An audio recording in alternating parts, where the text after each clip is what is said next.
The 6th generation Goldwing Tour has a wheelbase of 66.9 inches, weighs in at 845 pounds, and has a seat height of 29.3 inches.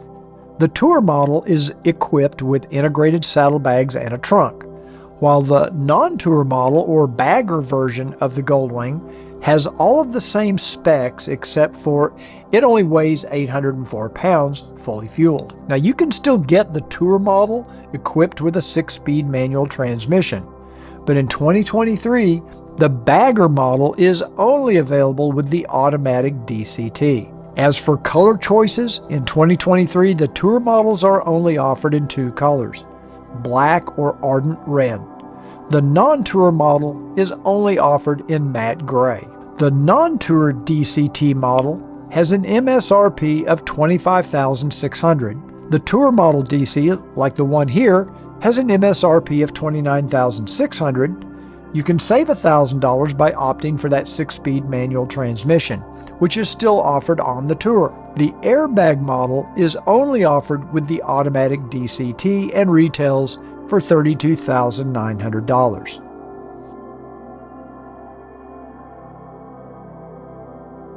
Honda Goldwing engines have always had a reputation for silky smooth, reliable power.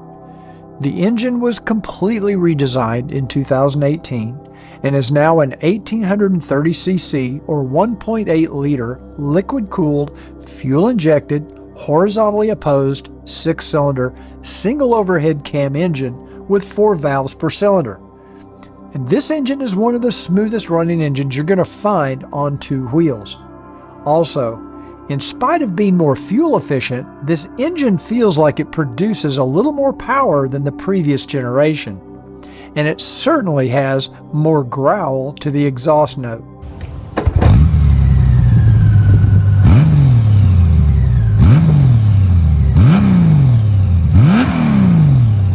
Okay, so let's put it into sport mode. And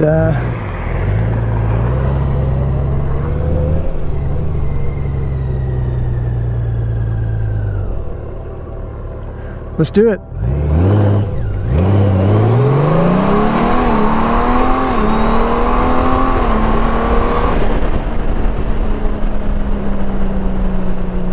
Wow, I forgot how fast sport mode really is.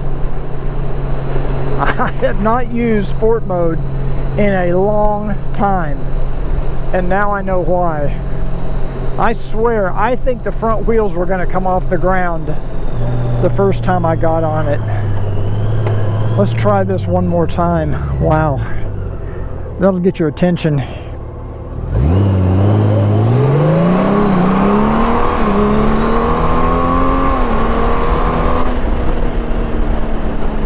Listen, anybody that doesn't think this Goldwing can keep up, this is a fast touring bike.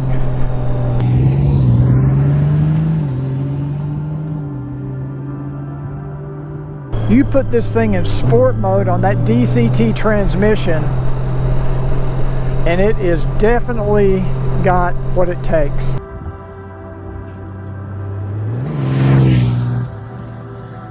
It should be noted that the drivetrain of the 2023 Goldwing arrives at the rear wheel via a smooth and reliable drive shaft. Time for the braking test. There's nobody behind me. Very, very good brakes. Very controlled, but not a problem. That braking was accomplished by 2 320mm or 12.6-inch rotors up front, each one fitted with a 3-piston caliper. The front wheel is 18-inch cast aluminum wrapped in a 130/70 Bridgestone Excedra or Dunlop Elite 4 tire. At the back end, you'll find a single 316mm or 12.4-inch rotor with a single 3-pot caliper. The rear wheel is a 16-inch cast aluminum wrapped in a fat 200/55 Bridgestone or Dunlop tire. Now, Honda utilizes a linked braking system, so that whenever you use the front brake lever or the rear brake pedal, you're actually getting some braking at both ends of the bike. And all 6th generation Goldwings come standard with anti-lock brakes. With a seat height of 29.3 inches, the rider definitely sits on the Goldwing, not in the bike like on some V-twin touring bikes. The seat is covered in a suede-like vinyl that has an elegant look with contrasting trim and even a Goldwing logo stamped into the passenger backrest. Unfortunately, the seat looks better than it feels. For me, the seat is only comfortable for about a 2-hour ride before my bony ass starts screaming for relief. And like many other 6th generation Goldwing owners, I've had to resort to the aftermarket for a more comfortable seating solution. Of the 3 touring bikes I've tested recently, the Goldwing has the least comfortable seat. Now, I know Honda could build a better seat because I could ride all day on my 2012 Goldwing seat. I would like to point out, however, that there are a lot of owners out there that are perfectly comfortable on the stock seat. The seat and grips are heated, and each can be adjusted to any of 5 heat levels using switches on the console, and the chosen levels show up on the dash. Now, I'm 6 foot 2 inches tall with a 33-inch inseam and 37-inch sleeve length. The handlebar position is perfectly comfortable for me, and the leg position is only slightly cramped. Riders with longer legs may have to visit the aftermarket for highway pegs. The electric windscreen offers about 5 inches of adjustment using a switch on the left-hand control. And even at the highest position, I can still see over the windscreen. And it does a decent job of keeping the wind off my chest and face without that annoying helmet buffeting. The sportier, narrow profile of the Goldwing fairing provides very little wind protection for the rider's legs, which is why Honda offers optional wind deflectors. Honda also offers some smaller adjustable wind deflectors that can be mounted under the rear view mirrors to provide wind protection for the rider's hands. Now, in hot weather, these can be turned inward to direct more air to the rider's chest. There's also a small air vent located on top of the dash to direct more air to the rider's chest, but honestly, I've never found that it has that much impact. The rear view mirrors are large and mounted to the front fairing. They offer an excellent vibration-free view of whatever's going on behind you as you ride. All of the hand controls are within easy reach, even for someone with smaller hands like myself. The marine-grade switchgear has a real quality feel to it, and unlike the 2 most recent motorcycles I've test-ridden, the Goldwing's hand controls and console switches are backlit, making them very easy to see in the dark. When it comes to pillion comfort, I can only take the word of my significant other, Ricky, who has ridden behind me on multiple Goldwings and Harleys over the years. If she's uncomfortable, she's going to let me know in a hurry. After 7 days of riding more than 2,000 miles, she never once complained about comfort on the 2018. I should point out, however, she's only 5 foot 6 and weighs 110 pounds. Honda did a good job on the lighting package for the 6th generation Goldwings. The 2 large LED headlights look like they were borrowed from the Acura parts bin, but they are stylish and they do throw a nice amount of light down the road. 2021 and later models get Honda's fog lights as standard equipment, which add even more light, as well as increase the rider's visibility to oncoming traffic. At the rear end of the bike, the saddlebags have LED tail, brake, and turn signal lights, and while they're plenty bright, they're positioned much lower on the motorcycle than the previous generation Goldwings. An integrated brake tail light in the trunk lid would have been a nice addition for Honda to consider to provide more protection from a rear-end collision. The 2023 Goldwing infotainment and technology package is unchanged since 2018. The dash combines an analog speedometer and tachometer with digital information provided on each side of the dash.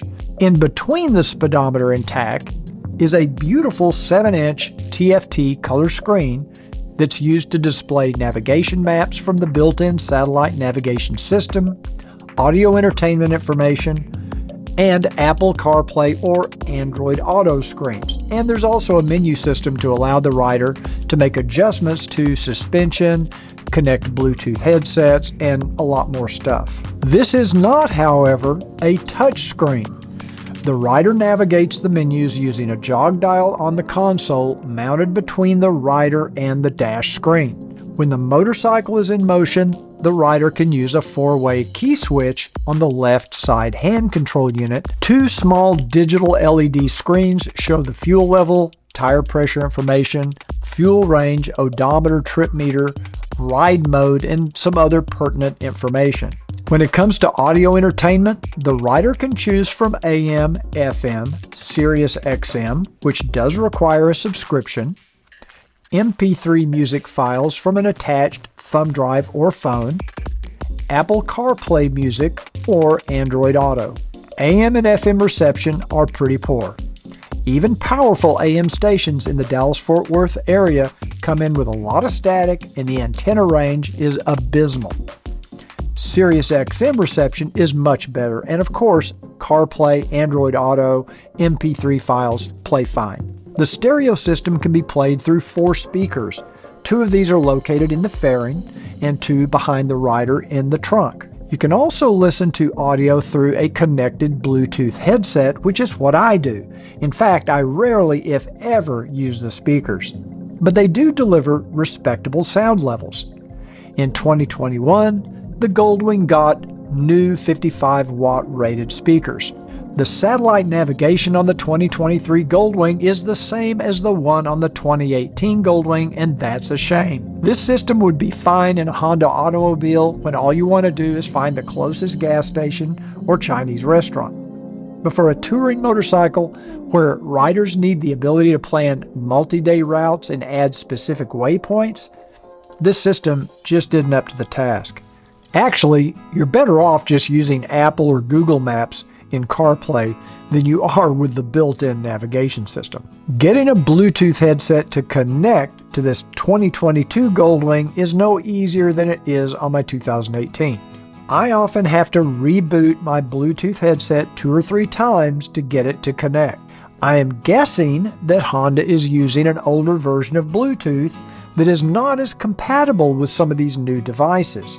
As for the onboard computer, the Goldwing is just way behind other touring bikes such as the BMW or the Indian. That beautiful color TFT screen should be customizable and should be able to display information like a compass or a voltmeter, or how about a digital speedometer? As for tech other than infotainment, all 2023 Goldwing Tour models include ABS brakes, which prevents the tires from skidding during hard braking on wet surfaces. However, to my knowledge, there is no lean control for this ABS braking. Honda's selectable torque control will limit the amount of torque applied to the rear wheel when the suspension detects rear wheel spin during acceleration only. It does not work during deceleration and will not prevent the rear wheel from skidding due to engine braking. Certainly, there are more sophisticated traction control systems available on other motorcycles in this class. Tour models come with electronic suspension preload, which can be set through the menu system to any of 4 different settings. Cruise control switches are on the right-hand control unit, but to the surprise of many, the 2023 Goldwing does not yet offer adaptive cruise control. The 2023 Goldwing Tour also comes standard with a reverse and a forward walking mode, making it much easier to move this 845-pound bike around in tight spaces. And since DCT models go into neutral when the engine is turned off, Honda has included a parking brake. All Goldwings now use a smart key for keyless ignition. The motorcycle can detect when the key is within range, probably about 8 to 10 feet away, and it activates the ignition system so that the motorcycle can be started. Goldwings sold in Canada have the engine start-stop feature, which can be turned on or off through the menu settings. Hill Start Assist is standard equipment, and it works very well. The Goldwing Tour models come with integrated saddlebags and a trunk or a top box. And in 2021, the Goldwing Tour's trunk was enlarged to 61 liters, which is plenty large enough to hold 2 large modular helmets. Now on my 2018, I can only fit 1 modular helmet, and I have to remove the Bluetooth communicator and lay the helmet on its side, just so I can close the trunk lid. This new larger trunk puts the 2022-2023 Goldwing on par with other touring motorcycles in the storage category. Now the saddlebags, on the other hand, are still pretty small compared to other touring bikes, and the side opening lids can have your stuff falling out of the left saddlebag every time you open that one. But these saddlebags are not removable. However, there is a dash indicator if a saddlebag or trunk lid is left open. It's a nice feature. The trunk and saddlebags are not lined with any soft material, it's just hard, slick plastic. Now Honda offers carpeting as an accessory, but shouldn't this be included on a $30,000 motorcycle? As for cubby storage, the non-airbag models come with a center pocket that can hold a fair amount of smaller items. Now this is where Honda intends for you to store your smartphone and connect to the USB port for Apple CarPlay, Android Auto, or just to keep your phone charged. Honda's solution to keep your phone from overheating in this non-ventilated cubby was to include a cheap piece of foam rubber to hold your phone.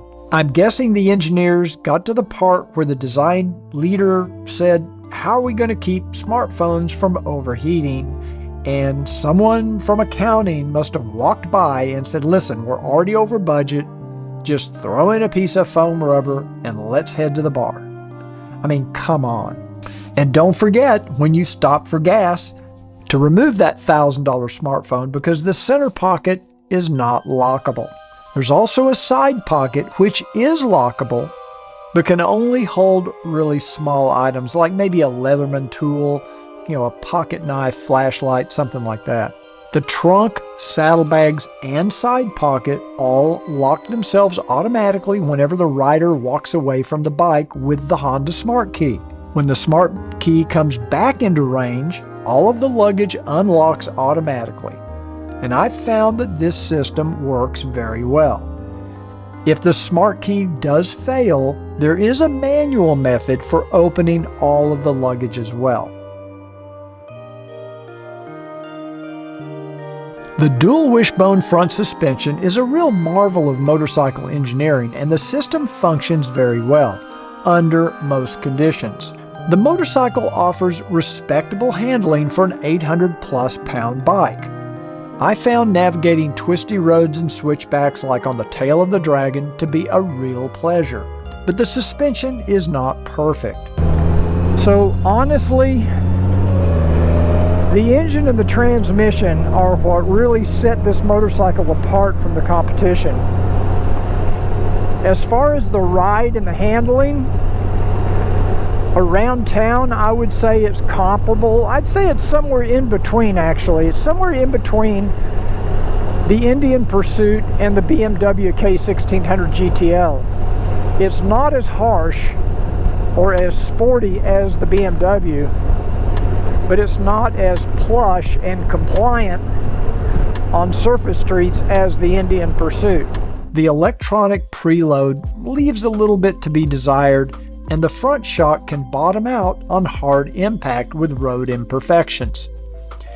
It's almost as if Honda invested heavily on the suspension engineering, but then that accountant came back in and he went cheap on the components. Honda claims to have made some improvements to the front suspension in 2021, but honestly, I can't tell any difference in the ride or handling from my 2018. However, On long stretches of highway, the ride is compliant, smooth, and rock solid. On surface streets, which can be less forgiving, the ride can become a little more harsh. I would define the ride as sporty, not plush. As for vibration, there is none coming through the rider or passenger foot pegs, and an almost undetectable amount coming into those hand grips. The engine and drivetrain are just super smooth, and the bike handles very well in the wind. As for fuel storage, the 6th generation Goldwing is equipped with a 5.5 gallon fuel tank, which is apparently a big issue for a lot of long distance riders out there. These bikes routinely average better than 40 miles per gallon, so the overall range is typically north of 220 miles before the engine requires more feeding. Fuel range has never been an issue for me, but I kind of like to get off every 2 or 3 hours anyway just to stretch my legs. So what about build quality? All of the parts on this blue 2022 Goldwing seem to fit together well. You don't see a lot of deviation in the body panels or any gaps here and there. However, I do take issue with the paint quality on this 2022 model that I'm reviewing. I'm pretty damn picky when it comes to paint, fit, and finish. And there are a couple of spots where the paint is dull, almost as if they didn't get a clear coat at the factory. Now, these are very small parts, kind of out of the way, but I noticed it. And this could just be a one-off situation with this motorcycle. And Honda does warranty the paint quality, but you have to file a warranty claim within 30 days of taking delivery. If I had purchased this bike, I'd make Honda replace both rear view mirrors because of that dull paint. Other than a couple of small areas with dull paint, the build quality of the 2022 appears to be very good. Now, there is another issue I have to bring up, and this is not a one-off situation. It's that annoying film or haze that appears on the inside of the clear dash lens. This is a well-known issue, and I can't imagine that Honda has not addressed this after 5 years. I had this on my 2018 Goldwing, and you have to spend half a day disassembling the front end of the bike to remove that lens to clean it. I know that some owners even had their dash lens replaced under warranty because of this. So you would think by now Honda would have addressed this. And by the way, after I disassembled mine and cleaned it good, the problem has never reappeared. One of the most attractive features of the Honda Goldwing is the low cost of ownership as compared to some other large touring bikes. Those big BMWs are beautiful and powerful, but wait until you get that first bill for maintenance or repairs. And even though the Goldwing is a big, complex motorcycle, most regular maintenance items can be performed by any owner with just a modest set of technical skills and my maintenance videos, of course. And since your Goldwing will run just fine on 87 octane, you're going to be saving money every time you fill up with fuel. I can tell you from experience that owners who maintain and care for their Goldwings will enjoy much higher resale values than comparable touring bikes. Lower cost of maintenance, lower fuel costs, and a higher resale value makes the Goldwing a good financial decision when choosing a large touring bike. This is the part of the review where I score the motorcycle on a scale of 1 to 5 in 8 different categories. Now, 5 is the best score and 1 is the worst. Personally, I love the styling of the 6th generation Goldwing.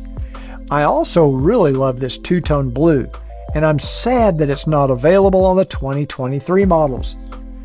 But I'm giving the styling a 4.5 out of 5. The flat 6 boxer engine will produce all the power you'll ever need.